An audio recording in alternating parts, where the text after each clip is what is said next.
One of my favorite saints is Jonah, because I identify so much with him. Jonah is the anti-missionary. Jonah is the anti-spiritual formation guy.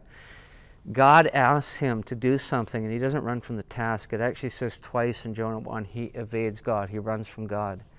And I think that if we don't approach spiritual discipline from the perspective of there's a part of us that has Jonah in us, that wants to flee God.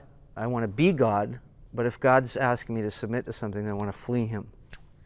And so I think we have to deal with this reluctance, this evasiveness, this wariness that we have of God, and that most spiritual disciplines assume that I'm just so hungry for God, and if I could just get a leg up, if I could just get a few techniques to move me along, all's going to be well. And I would say, no, you should probably back up and deal with the fact that there's a deep reluctance somewhere in you that started way back in the garden, where we started hiding when God came into the cool of the garden to talk with us and had to say, where are you?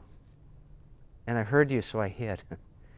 Or in Exodus 20, where God speaks from the mountain, and the Israelites actually say to Moses, when God speaks, we freak out. And so would you not let him speak to us anymore? You go up and talk to him and come down and tell us what he's saying. And so there's this impulse in us to say, I'd rather somebody else tell me what God's thinking. I don't want to hear him myself.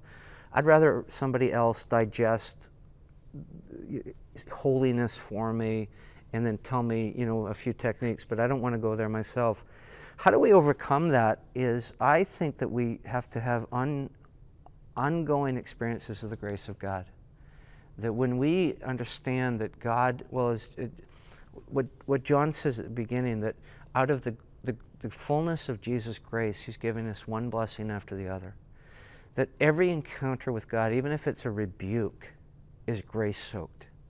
And the more I understand the grace of God, this God who is for me, this God who, like the prodigal God to the prodigal son, comes running to welcome him, the more I understand the heart of God and his abundant grace, the more I say I want to chase him and not run from him.